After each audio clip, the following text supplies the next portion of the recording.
It's the third Saturday of the month, which means it's time for another TVGP episode of Game Club. I got that all out of order. It's fine. It's the nanomachines doing it to me. This month we're talking Yep. about Metal Gear Solid, the very first one. I played this on the PlayStation 5 as part of the Master Collection Volume 1, I want to say. Yes. There we go. I, of course, wisely put the case away before we recorded this. I'm your host, Boston. Joining me, as always, is Moonpeer. Howdy. I also played the Master Collection version of this on the Xbox Series X. And Musum. And I also played the Master Collection version on the Xbox Series X. Let's talk about the details about this game. Released in North America on October 20th, 1998. Released over the years and the decades on virtually every platform there is. The original two platforms, however, were the PlayStation 1 and the PC. The PC being a very different version when that was released originally. Not the Bleem version either. That was a totally separate thing. Developed by Konami Computer Entertainment Japan and published by Konami. We start these episodes by trying to describe what this game is other than tactical espionage action. It's a stealth game. It's a stealth action game. Which is responsible for the genre. Yeah, which is we'll get into later, but this is like the original stealth action game. I'm sure someone will be like, well, actually, but shut up. Time travel here, Metacritic and Omecritic didn't exist during that time. So we have no ratings on that. The Master Collection reviewed pretty well, other than people saying, like, it's not that different, so should you buy it? Yeah, if you haven't played them, man, go buy the Master Collection. It's really good. It's a collection, not a remaster. Thank you. Yeah, exactly. Appears for the release date in October, November, and December of 1998. Medieval, the very first one on Sir Dan Fortescue himself. That's an incredible game. If you haven't played that, play that. Need for Speed 3 Hot Pursuit came out on PC. That's another stone cold classic of a game. Another one that maybe wasn't a classic, Turok 2 Seeds of Evil on the N64. Don't insult Turok while I'm in this house, please, and thank you. Hey, look, I loved Turok. I'd probably still love it if I played it today. They just were not the most fondly remembered, and they're not that bad. That is a dinosaur of a game. Heyo, got him. I hate you. Wario Land 2 came out. Grim Fandango, which is always a game I forget about because I was bad at that game. Another classic, Fallout 2, came out like 2 weeks after MGS1. Crash Bandicoot Warped, Glover, which is one of the biggest classics on The this cult list. classic. Yeah. Glover. Heretic 2, one of my favorite PC first-person shooters. Oddworld Abe's Exodus. Sin. Now you're talking my language. Yeah, Abe's Exodus. All those Oddworld games are so good. Sin. The original Half-Life. No big deal. It's just another one of the most impactful video games coming out, side by side. Tomb Raider 3, a little game called The Legend of Zelda Ocarina of Time. The end of 1998, just like having one huge game after another. Blood 2, The Chosen, and last but certainly not least, Suikoden 2.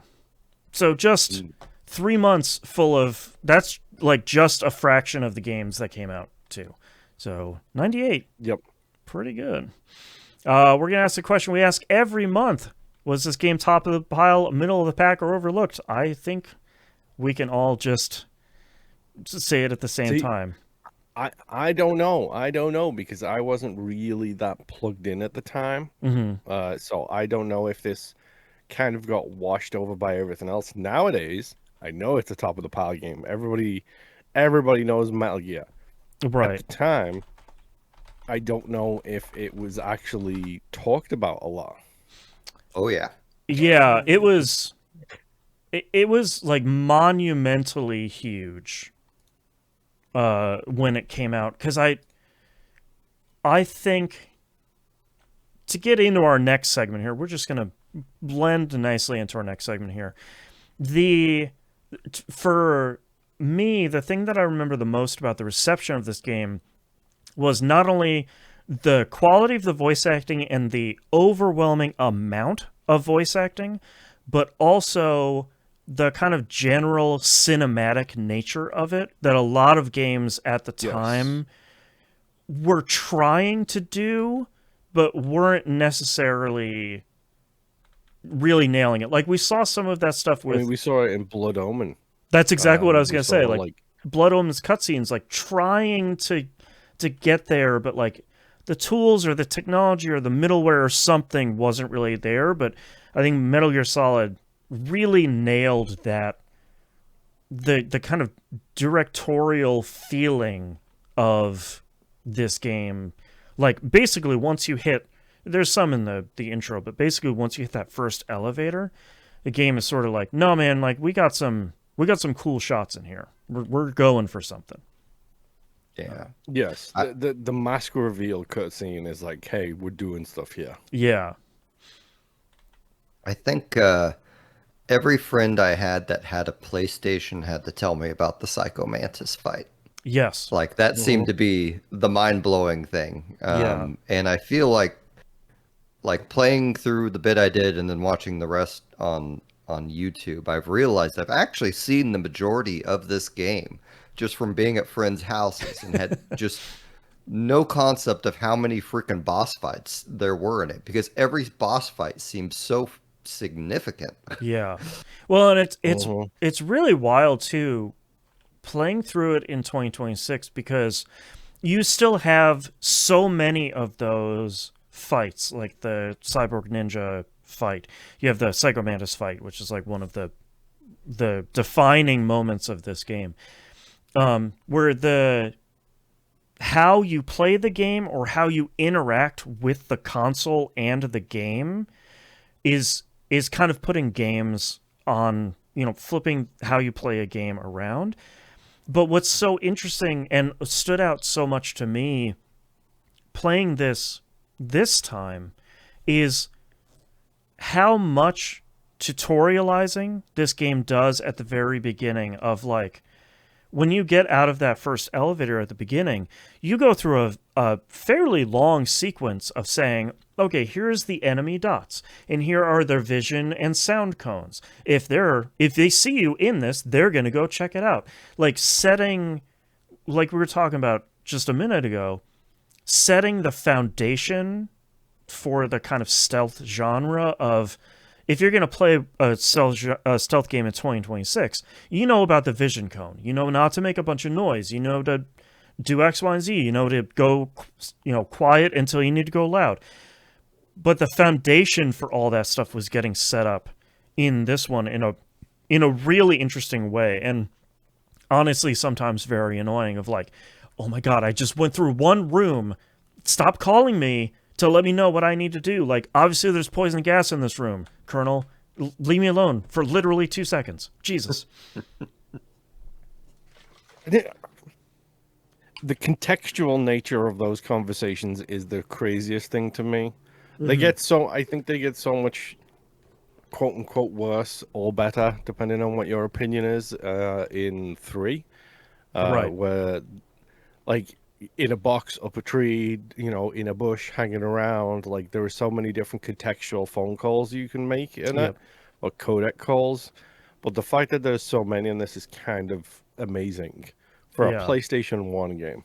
Well, and I speaking of the codec, I didn't remember how often the game will let you try stuff, and then if you fail like 2 or 3 times, the Colonel will call, or Naomi will call and be like, hey, Snake, maybe you should try this. Or you could call them right away and say, they'll be like, maybe they'll kind of give you a hint and then give you something a little bit more direct, and then eventually just say, hey, you need to do this to get past this boss fight or this room or this building or whatever.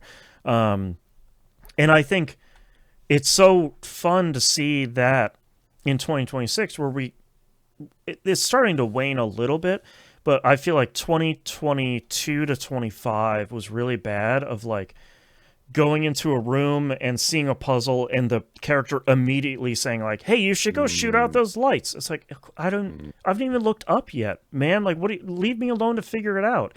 And for as much as... Yeah. Audio Gamer Paint did seem to get a little too immediate for a while. Yeah. And I think as much as the Metal Gear Solid series overall, like you said, catches some flack about like the codec calls and stuff like that, I was pleasantly surprised to see the game just be like, okay, here's a boss fight, try it out. Oh, you died? Okay, try again, good luck. Like it had a little bit more faith in the player than I remembered. Is this anybody's names on hints like Aloy?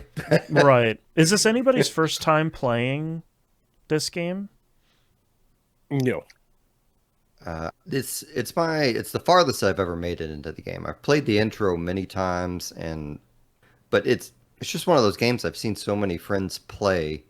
I can't say I knew the plot line because after watching the video, I realized why I didn't know the plot line. Hideo Kojima's a madman. Yeah. Yes. But yeah. I guess going into this, I didn't realize how much of the story was going to connect to Metal Gear 1 and 2. Because like one of the big story reveals in the back half of the game is Liquid being like, Frank, we'll call it Outer Heaven, and everyone's like, gasp. Yep. And I think in the 90s I was like, okay, what is that? Like I didn't. And Frank Yeager also gets dropped a lot on. That's from, I think, Metal Gear 2. I think so, yeah. And Metal Gear 2 didn't even come out over here. We got a totally different Metal Gear 2. So like the lineage was kind of interesting there from a lot of perspectives. Is this where Remedy got their thing from?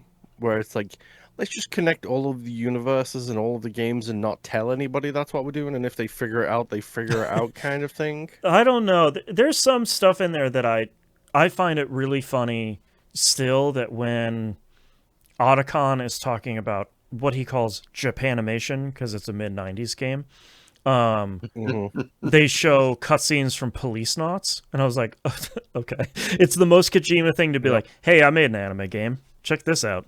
It's like, yeah, okay, sure. And I think he has a poster as well for one of Kojima's original games too, whichever one that one is. I think that was Police Knots as well, I believe, but don't quote me on that. But yeah, I didn't realize what Otacon's name stood for either. Yes, he's named after the convention, which is still really weird that the anime otaku convention was just like, yeah, sounds great. You can name this pee pants after us. Sounds good. Good luck. So something hit me a little bit while I was playing this time. If you've listened to I don't know if you guys have, but if you've listened to A More Civilized Age, they did episode 3, and in it, Austin Walker, genius that he is, in particular, calls out George Lucas's desire to be like an epic, like the epic poems, Right. Beowulf's story, Gilgamesh, that kind of epic, not epic cool, but Right. epic as in that kind of epic. And while I was playing this game this time, I was thinking, is Kojima the George Lucas of video games? Because all of his games are that similar kind of epic structure. The story can be nonsensical, but it tells a similar kind of story with big outlandish things and lots of interconnectedness, but also, just like episode 3, it's memeable to hell. Yeah. Like, everybody knows Metal Gear mostly from the memes. Metal Gear. Like that one. Mm-hmm. And I couldn't help but think, is George Lucas a modern day, like, legendary poet in video games? I feel like Not George Lucas, they're cut Kojima. from the same cloth, for sure, of just like, I have this idea, I have this tale that I'm married to, and this specific vision that I have, for better or for worse. This is what I'm going to do. And like, I need this team. Like, nowadays, Kojima has a whole team of people that's writing with him. It's not really just like directed and written and produced and all of that by Hideo Kojima. But like all of He is the learning to take his foot off the gas a little bit. yeah, but I think even in stuff like Death Stranding, you still see, pun intended, the DNA of Kojima still existing throughout all of his works. Again, for better or for worse.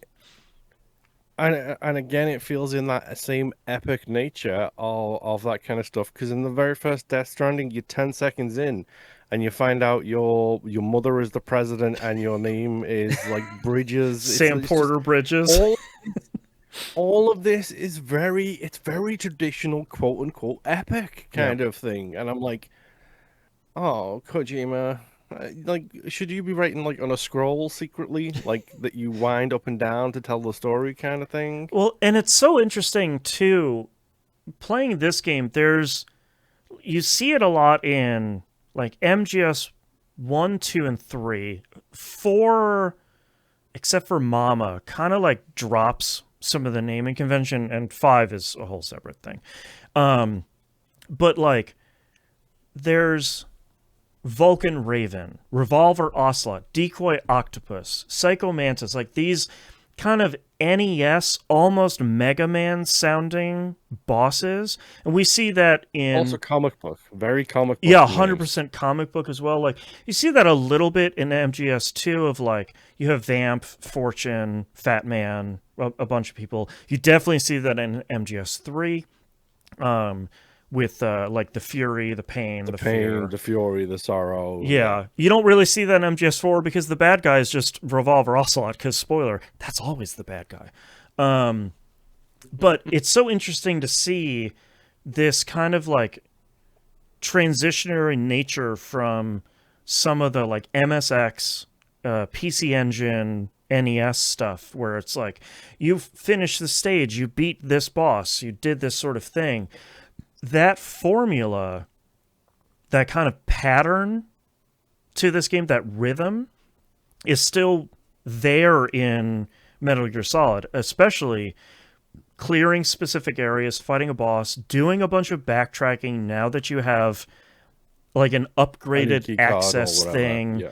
Like, a lot of it feels not quite to the level. You still do that a bunch in MGS2 and MGS3, and MGS4 is like again a whole separate beast.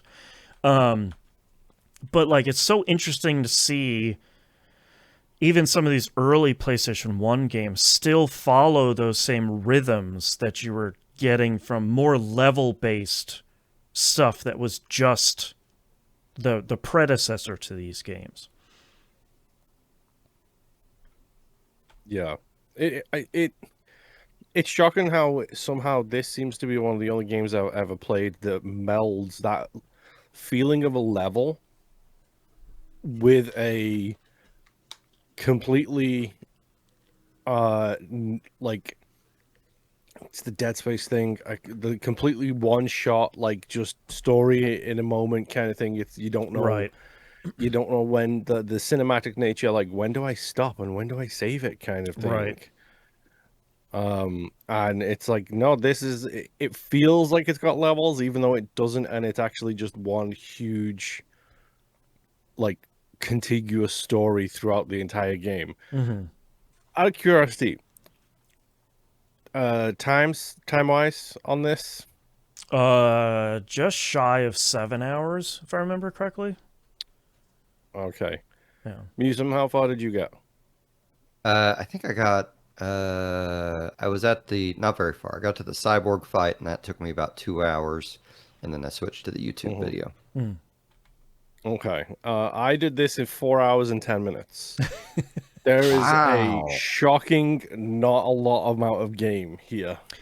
That was going to be the thing I was going to talk about. Was I'm surprised at how much I remember from this game. Of like, Uh-huh. oh, there's only one place Meryl could go, and it's like, yeah, it's the B1 ladies' bathroom. I'm gonna stand behind the pillar there. How much stuff I didn't remember. Like big shout outs to my chat while I was playing it, reminding me during the Psycho Mantis fight, you can hold triangle to look through Psycho Mantis's eyes at Snake to see where he's going to pop up next. And I was like, oh my, I didn't even. No wonder why I was having such a hard time with this fight. Like, of course, that's where I totally forgot about that. So, like, I feel like I was in the same position you were of like, I remember a shocking amount of this game, and I think I underestimated. I think I overestimated how much stuff was in this game. Because when you really know, you're like, oh, I got the level 4 keycard. Cool, that's back in the B2 basement where I blew up that wall to get to the Revolver Ocelot fight. That's where the thing is. There's one level 4 door down there. Yep. I'm just going to go right back there. Like, there, even with that much backtracking, it's not that bad. Yeah, and it was surprising to me how much I remembered about knowing where I needed to go next without having to do the runaround and the call and the get hints kind of thing. I was just like, oh no, I know exactly where I'm going now. Oh, there is a sniper fight. Okay, I'm just gonna take my little pretty butt back to that room with all of the things and go get the PSG kind of thing. Yep. And I, for the life of me, could not remember where the thermal goggles were, so I spent half of this game with the cigarette in my mouth about the lasers. Ditto. Yep. I looked it up like, afterwards, and I was like, oh, it's just in the like first room I was in that building. Right. Gotcha. And using the boxes, like the trick that the game never explains to you really. Yep. Is you can get in the back of the trucks and use the boxes to fast travel to different points. Yep. So like when you get into the sniper rifle fight with Wolf for the first time, you can literally immediately just go back 2 screens, jump in the truck, and deliver yourself to the first map, so you can get the PSG, then get back in the truck and deliver yourself to the second map, so you can get there even faster. I wish it was as cool as the Metal Gear Solid 2 one, where you take the conveyor belt, the elevator, the conveyor belt, that like conveyor depot with the camera in the middle, like, yeah.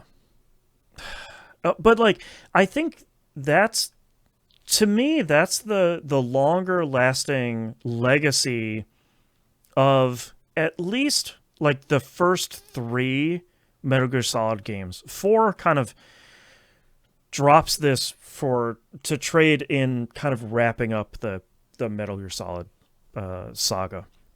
But it's all of those little things. Like, you can have the wolf dogs pee on your cardboard box if you punch Meryl and they get mad at you, and then you can just wear the box through their area later on and they won't attack you anymore. Like, all of those little things, they're like, oh, you can see Meryl working out before you go talk to the DARPA chief. Like, there's all these little, not Easter eggs, but these kind of like, oh, did you know kind of things that, to me, is like one of the most fun parts of these games. Yes. Yeah. And like, I was shocked. Like, I'll be honest. Okay, Boston, when you fought Sniper Wolf for the second time, did you do the sniper fight again and get into that whole argument with her? Yeah, I usually do the sniper fight. I think you can do the Nikita missiles instead, but I know. Yes, I learned from Drew Scanlon over at Giant Bomb when they did Metal Gear Scanlon, that you can just hide in a corner and fire Nikita missiles at her, which if you know the trick to some of these bosses, Yeah. it trivializes them. Yep. Even like some of the stuff where right before Meryl gets shot by Sniper Wolf outside of the communications tower, when she's like, follow this path to avoid the things, it's like, no, I'm just gonna crawl over there. I'll just pick up all the mines. Like, it The doesn't. Claymore's on the way. Yeah, it doesn't matter. Like, I just pick up the claymores if I crawl over them. Like, there's all those kind of fun little things about that, which I think makes this game a lot of fun on future playthroughs. Of like, oh no, I know how to do this, and I'm not even worried. The only boss battle I still don't like is both of the Vulcan Raven fights. I think those are the first one is rough. The tank fight is rough. It's so hard to get the grenades to land in there reliably. Well, even just on top of the thing, so it does Yeah. damage to him, is very, very difficult. Yeah. The second one was a lot easier for me this time around because I picked up so many claymores. I literally did like a zigzag path throughout the entire arena, just planting claymores behind me as I went. Yep. And then hid in a corner, and it would just be like doing damage to him as it went, kind of thing. Yeah. Yeah, it's funny that you can do either that or a bunch of Nikita missiles, but either way, it's like not that fun of a fight compared to a bunch of the other ones, which is kind of a bummer. Yeah. And okay, I'm about to get hashtag cancelled. Okay. Get your Google Docies ready, Let's folks. hear it. Metal Gear Solid 2 is a better game. Well, yeah, for sure. 100%. Like, You want to know why Metal Gear Solid 2 is a better game? It's because you can do first person. No, it's because it's just Metal Gear Solid 1 again. It's the same game. I mean, yes. True. But like I remembered struggling through MGS1 so much, but that Revolver Ocelot fight where you're just like running circles around this thing as he's, ricocheting bullets is like, yeah, first person would be so much easier on this fight, huh? Okay. Yep. All right. The really weird thing is that fight was so easy for me this time because I remembered number one, you can run with the gun by arming the gun by holding square and then running by holding X at the same time, so you can run with the gun out. Right. And then I remembered if you just stand in a place, ideally my position for this is behind the guy who you're there to rescue, not directly behind him but north of him, so you don't accidentally shoot him. But if you stand close enough and then just hold square, he auto aims, like, so you auto aim to revolver, and then you just wait until it's very clearly pointed not at one of the pillars, and then you just fire. And then you just stand still and do the same thing again and again and again, and Ocelot dies. God, Ocelot is just... He's such a great character consistently, and just to see him almost fully formed in that first speech he has about you of like the greatest handgun ever made, 8 bullets, like more than enough to kill anything that moves. It's like, God, he's so cool. He's a little bit less cool in 3, but that's more of the game kind of taking it out of him. Well, there's a reason why he's less cool in 3. Yeah. But like, because he's not fully formed at that point. I love Ocelot so much. He's so good in this. He's so good in 1. He's less good in 3 purposely. He's incredible in 4 for like so many reasons. 4. What's that? That's why I've never played 4. So I'm so pumped about the Master Collection Volume 2 because I finally get a chance to complete the story. Hashtag finish the fight. 4 is such a wild trip. What's so interesting to me about 4 is so much of the trappings around 4 are so interesting to it, in the same way that the trappings around 1 and 2 are important to that. Like Natalia writing the history of the Shadow Moses incident that gets published in Metal Gear Solid 2 is important flavor to that. Like the 20-something minute long cutscene that you can get through the extras menu in MGS1 of the Colonel stealing, kidnapping Snake, that's really important to this.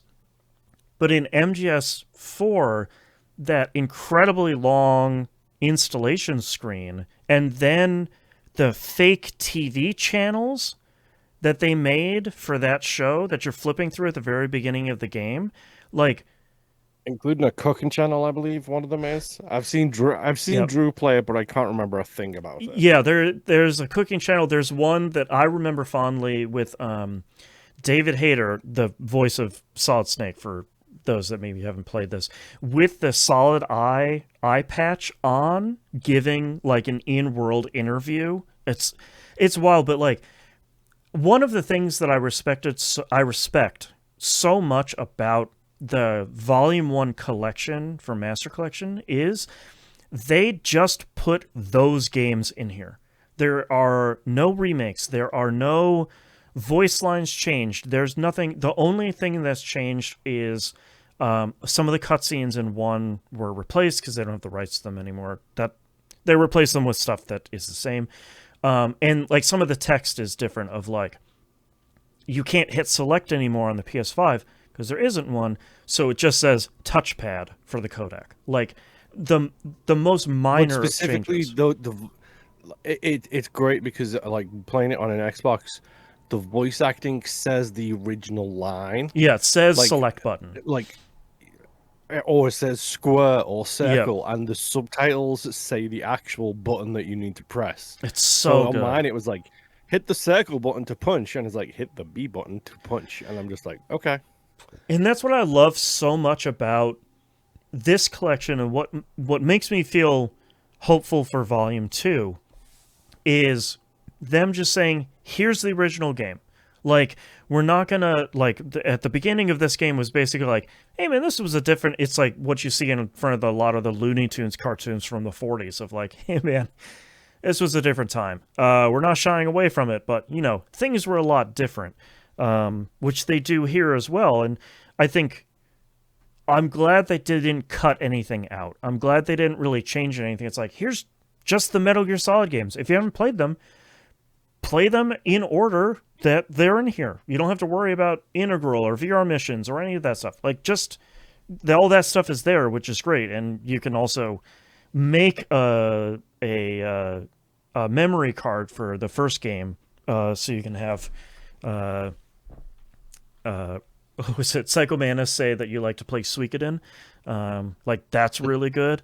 But I appreciate and I applaud that they're just the games, so I'm hopeful that in MGS4 in Volume 2, they'll capture all of that important kind of surrounding stuff. Because they did here. As long as the podcast is still in then I'm fine with that. Oh my god, the podcast. That's right. I totally forgot about that. Hopefully it is, because that was wild sitting in, spoiler here, and just like listening to hours of Koji Pro podcasts inside of the game. That was wild. Man. All right. On your Sony MP3 player, don't forget. That's right. All right, Moon, what are your final thoughts here for Metal Gear Solid? I mean, I think this game is still incredible.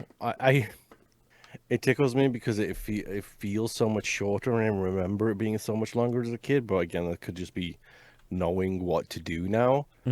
But I think my biggest takeaway is like I didn't realize how close it was to those epic poems of yore until I was playing it this time, and I was like, oh no, he's literally writing epic poems and putting them as video games. And the more I thought about that, the more I thought about every Kojima game, and I was just like, oh no, he's just doing that over and over and over again. Like that's what he seems to be doing. Right. All right, Musa, great. Your final thoughts. Sorry, I don't have a ton to say about this game. Like, it obviously was really revolutionary back in the day, and I think the music is not going to leave my head for like a week. I'm just going to be walking around and hearing dun dun dun dun dun dun. That's right. And you know, there's no more. It has to be like the most epic like death scene thing with just everyone screaming your name. Oh, Like it's so that good. was, even without playing the game in high school, like that stuck in my head from watching my friends play. But I'm glad I got further in it. I always wish I would have connected with the series more, but I love hearing you guys talk about it, and obviously this collection is the way to go. So Yeah. Um, I was a little worried going into this game. I played MGS2 too much. Like, I was one of those guys that went in, I was going to collect every dog tag across every difficulty. I'm going to do all the VR missions and stuff. Like, that was the one I really played too much of. So my concern going into this one is, well, that was such a time and place game for the original game. Is it going to hold up in 2026, or am I going to play it and be like, oh boy, turns out that's actually a bad game? But I was pleasantly surprised going into it, being like, wow, this is still genuinely a really good game. It is not super easy. It is not very straightforward. I think it deals with a lot of it has the usual Kojima trappings. He's terrified of women. He doesn't know how to write a bunch of really weird stuff. He immediately gets on his high horse about the specific theme that the game is dealing with. This obviously is dealing with genetics and nuclear proliferation. But like, it has all of the weirdness of Kojima from minute one, which to me is part of the charm of it, and kind of part of the strange appeal to it. But I came away from playing this realizing, like, yeah, this is actually genuinely a great game. It's not like the series, quote unquote, started with MGS2 or MGS3.